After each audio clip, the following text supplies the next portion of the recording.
ang ating Congressman Rodante D. Marcoleta. Sinasabi nila na sa survey daw, okay, sa survey, meron yung isang senador na tumatakbo sa kabilang partido ang number 1. Pero, merong social media group dito ang tawag ay Good Vibes. Okay. At sa ground survey, number 1 si Rodante Marcoleta. Siya po ay isang native of Paniki, Tarlac. Wow, ay kababayan ko, taga Tarlac din. Ayun! Taga Concepcion ako. A seasoned lawyer, he has served the Congress for 18 years as party list representative. A doctoral degree holder in public administration and governance in UP Diliman. A fellow developmental leadership at Harvard Kennedy School in Massachusetts, USA. Talaga?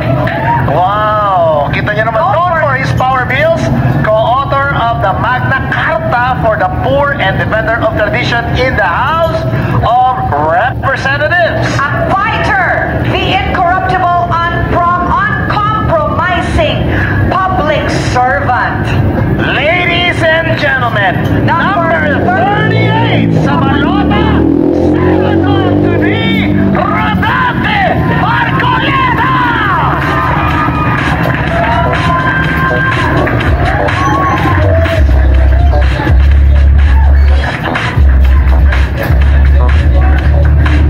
Sir?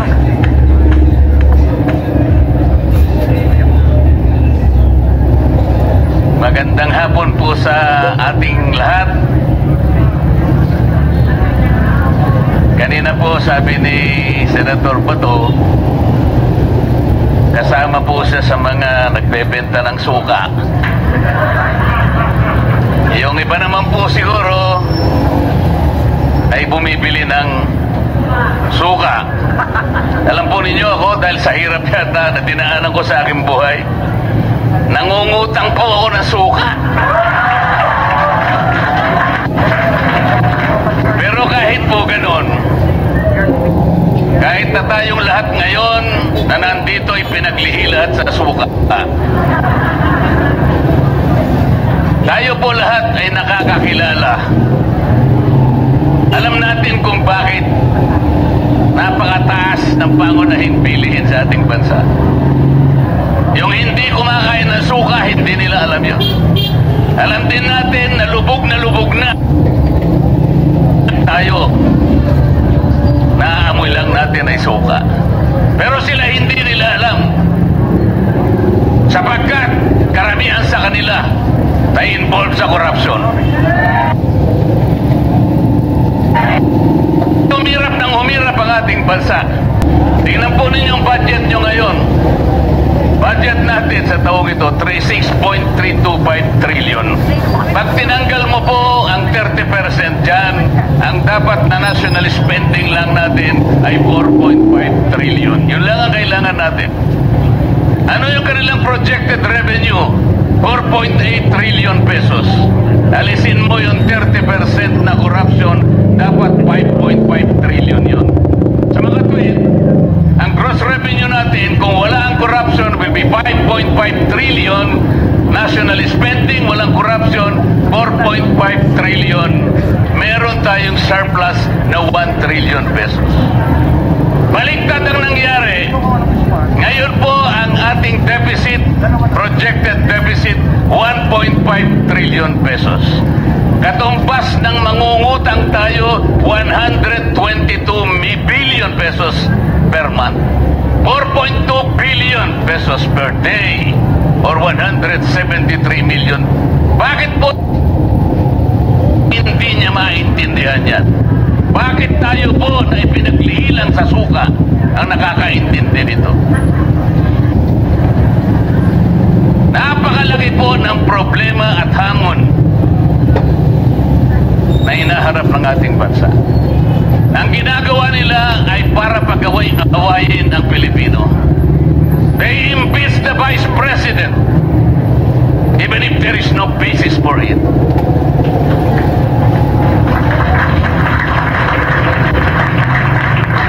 Tama po yung sinabi ng mga kasama ko. Nung pong nasa Cagayan de Oro kami, sinabi ko na itaga mo ito sa bato, Senador. I-impeach nila ang Vice President. Nangyari na po.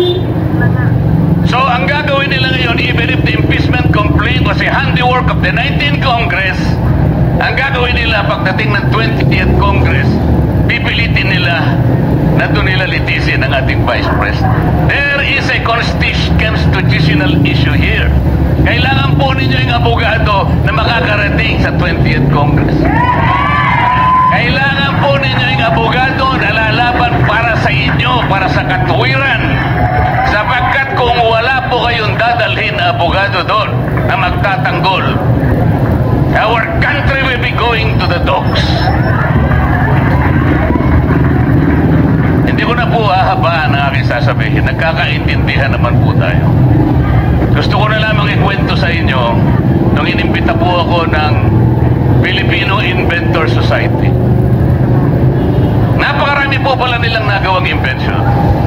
Ang Pilipino palang nakagawa ng karaoke, ng yoyo, ng bamboo incubator, ng 3-in-1 jeepney, ng isang unsinkable portable boat, ng isang laser acupuncture device. Napakarami po.